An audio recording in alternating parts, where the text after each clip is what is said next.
we're saying Merry Christmas again. Last week on the program, I made fun of Fox News for sounding the alarms about the so-called war on Christmas, but this week, I'm kind of eating my own words because I think they may actually be onto something. There may actually be a war on Christmas. And I found evidence that there's a war on Christmas myself because I walked into a department store looking for the cassette tape version of NSYNC's Home for Christmas, and it was nowhere to be found. I could find it everywhere when I was a kid, but all of a sudden, it is nowhere to be found, which is evidence that things have changed, which is evidence that there's an all-out assault on Christmas, ladies and gentlemen. Now, I don't think you need any more evidence, because I think that alone, that anecdotal example, confirms beyond a shadow of a doubt that there is a war on Christmas. But if that wasn't enough, then Fox News is going to have another example for you.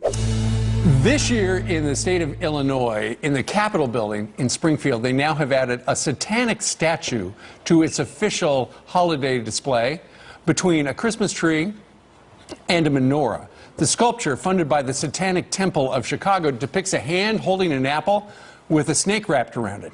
Is political correctness taking over the Christmas season? Joining us right now to weigh in is the host of the Mike Slater Show. Mike Slater joins us from San Diego. Mike, what do you think about the fact that the Satanic group has put this particular piece of art next to a Christmas tree and a menorah? Yeah, you know, Steve, with this story in particular, I used to get really outraged by this, but right now I feel sad. I feel sad for them. They're so deceived. I think this is a sign of how prosperous we are here in America, where these people don't think they need God, and they get their kicks out of mocking God. They get their kicks out of mocking this religion and mocking Christmas in general. But I'll tell you, it's not going to affect my walk with God. It's not going to affect what happens inside my house. It's not going to affect what I teach my kids and the Bible. So I just feel sad for these people. A friend of mine just got back 2 days ago, got back from a Middle Eastern country. Right. And he had to go to underground churches where they had one Bible, and truly, if they got caught, they would be killed. So people over there aren't worshiping Satan openly. So it's a shame that Americans here are abusing the freedoms here when they could be worshiping God. Hang on a second, because I think we really need to take a moment to dissect what Steve Doocy is saying here, because he talks about the Satanic Temple statue and how outrageous it is, and then he asks the question, is political correctness taking over the Christmas season? Wait, aren't you the one who's being too politically correct? Seeing that you're the one who's outraged by something? Why is it that when liberals are offended by something, we're being too politically correct, but when conservatives are offended, it's still the liberals who are being too politically correct? I don't think that it works that way, Steve, and if it does, then it shouldn't. You should realize that there's a double standard there, but nonetheless, Mike Slater joins the conversation to talk about how appalled he is. In fact, he doesn't even have words. He's so upset by this that he doesn't even know what to say. He used to get outraged by this, but now he's just sad for us. Sad for us atheist Satan worshippers. I think that was the implication. But specifically, he says, I used to get really outraged by this, but right now I just feel sad for them. They're so deceived. I think this is a sign for how prosperous we are in America, where these people think they don't need God, and they get their kicks out of mocking God. Hail Satan 666. Well, if you knew anything about politics and economics and income inequality, you'd know that people, generally speaking, aren't that prosperous. It's the elites who are taking all the wealth. And these elites get coverage by the network that you're on, Fox News, but that's a whole nother rabbit hole. What he says here is that we are mocking God. No, there is religious symbols on public property, so if you're going to give them representation, then you also have to give representation to other religions that you view as more unorthodox, including Satanism. And what they don't get is that the Satanic Temple is trolling them. If there is some type of statue like the Ten Commandments on public property, well then what the Satanic Temple does is make a constitutionally sound argument and get their own version of a statue put up. And it's absolutely great because Fox News walks into this trap every single time. Now, Mike Slater goes on to talk about his friend, what's his name, who just returned home from the Middle East, who claimed that he was in a country in the Middle East where people would be killed if they were caught with a Bible. Okay, we're going to need more details because, for one, if this country is as totalitarian as you say it is, I doubt your friend would want to go there. Second of all, is it Saudi Arabia? Because this sounds the most like Saudi Arabia. Now, what's this guy not telling you? Well, not only would they kill you if they caught you with the Bible, they'd also kill you for being an atheist, or gay, or a Satan worshiper. But he didn't want to tell you that. He conveniently left that part out because it wouldn't fit into his Christian persecution complex narrative, but he goes on to make the most ridiculous point ever about how we're actually abusing the freedom we have because we're not using it to worship God. But isn't that the whole point of freedom? You can do what you want, and we can do what we want. You can worship God, and we can worship the devil. Now, I don't believe in the devil because I don't believe in any religion. I'm an atheist. But if I did want to worship the devil, then you're not going to stop me because we do live in a free country with freedom of religion. And specifically, more importantly for this discussion, separation of church and state. So if you're going to expect representation for your religion on public property, then expect Satanists to get representation as well. But this example doesn't necessarily lend too much credence to the claim that there's a war on Christmas because it's just not a very compelling example. The Satanists are also celebrating Christmas, albeit in their own way. So Tucker Carlson is going to come in and give us another example that he found, a really obscure example that he found to demonstrate that the war on Christmas isn't as laughable as liberals want you to believe. Well, the war on Christmas is totally fake. They always tell you that on TV. But it's also underway again and got off to a hot start last week with the left launching a new offensive against Rudolph the Red-Nosed Reindeer. Now the war machine is opening up new fronts faster than we can keep up, but we're trying. An elementary school principal in Nebraska has banned a whole swath of Christmas-related items from his school. That would include Christmas trees, elves, Santa, and red-green color combinations. How about candy canes? Are they allowed? No. They're banned too. Why? Because they're in the shape of a J, which represents Jesus. Mark Stein is an author and columnist. He joins us tonight. I just want to say again, the war on Christmas is not real, Mark, so stop talking about it, you right-wing Fox guy.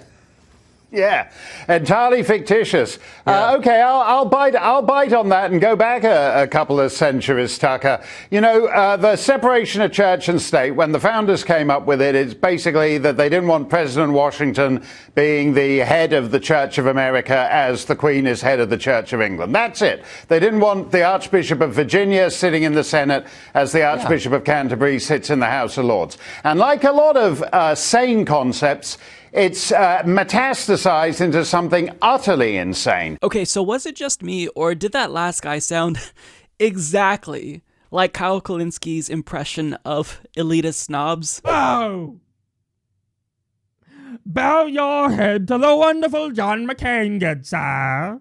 Don't you know that this is how Americans want you to act? Please show the establishment the respect it deserves. Thank you very much. The resemblance is uncanny. It really struck me when I first heard him talk because it sounds exactly like Kyle. I think Kyle should collect royalties from this guy because that is very, very similar, eerily similar. So basically, to get to the segment itself, Tucker Carlson is pushing back against us, pushing back against him, pushing back against the war on Christmas. And he has evidence that there's a war on Christmas because he found one example from one school in one area in the country. So because you found one example of someone doing things you deemed anti-Christmas, well, apparently that's it. You can wash your hands. You found evidence that there is, in fact, a war on Christmas. Do you really want to play this game, Tucker? I don't think you want to play this game, because if you think that one example is emblematic of the totality of the left, then I could find examples of pretty problematic Republicans. So let's play this game. A Republican neo-Nazi won his primary just this year, so I guess that means every single Republican is a neo-Nazi. An anti-gay Republican got caught up in a sex scandal. I guess that means that every single Republican is gay. 10 Republicans in Louisiana voted against a bill that criminalized bestiality. I guess that means every single Republican is into bestiality. Would you look at that? I mean, do you see why we don't play this game, Tucker? Because that's what happens. If you're gonna cherry pick and isolate one example and try to prop that up as an accurate representation of your opponents, we can do the same goddamn thing. But he's convinced that, we shouldn't make fun of him, because it's really mean, because there is this war on Christmas. And he's not alone, because the conservative duo, collectively known as DILK, also chimed in when it comes to the war on Christmas, and they want us to stop making fun of baby Jesus. Massachusetts church receiving massive backlash over a controversial nativity scene, which included placing a baby Jesus inside a cage. Yes, and writing the word deportation over the wise men. All of this is a way to, quote, spark a conversation about the current illegal immigration situation at the border. Here with their thoughts, Diamond and Silk. So I guess they're trying to make a point about, Donald Trump separated families. He put kids in cages. I mean, what are you guys supposed to say about that? Obama put baby Jesus in a cage first? Well, here's the deal. I think what the church should be focusing on is Planned Parenthood, how they take and abort babies. I think that's what they should be focused on. They should be focused on all of the hate that's going on from the Democratic Party and Democrats that hate this sitting president. That's what they should be focused on instead of putting baby Jesus in a cage, because Donald Trump didn't do that. That was done up under the Obama administration. What President Trump did, was follow the law. And it's really sad that I see these churches wanting to make a mockery of people's faith and religion and traditions. It's really, really sad. That is a clear example of the war on Christmas, because that church made a mockery of baby Jesus by putting him in a cage. It's not Donald Trump, who is supposedly a Christian, who actually put real children in cages. It's this church who made a mockery of their religion, who's waging this war on Christmas. And my question is, why didn't they talk about this cat who was also making a mockery of their religion? Because photographer Brooke Goldman captured this photo of a cat actually sitting in the cradle that baby Jesus was born in. I mean, how much more evidence do you liberals need to see before you acknowledge the fact that there is a war on Christmas? I mean, this is the level of absurdity we're reaching here. Now, they decided to use the hypocrite argument, where you pivot to a different example and say, well, you don't care about issue X, which is more important than issue Y, so you must be a hypocrite. And they say, well, if this church really cares about kids being in cages, and presumably that means they care about babies, they should do more to stop abortion. Okay, that's great. If you want to up the ante that way, we could up the ante as well and say, well, if you care about abortion, DILK 1 and DILK 2, then why don't you advocate for increased access to contraception? Because that's the one thing that actually reduces abortions. Why don't you support that? Furthermore, why don't you call on your president, who you love and support so much, to stop giving Saudi Arabia bombs that they're using to drop on children in Yemen? And of course, they also invoked the typical whataboutism argument. Oh, what? Trump did this? That's bad? Well, Obama also did this, that's bad. But you see, the reason why this doesn't work against progressives, the reason why people like H.A. Goodman are face-planting in an attempt to own the libs by using this argument, is because we don't claim to like Obama. You claim to like Donald Trump. We claim to dislike both Obama and Trump. So by saying, well, yeah, I know that Donald Trump did this thing that's unethical, but Obama also did it.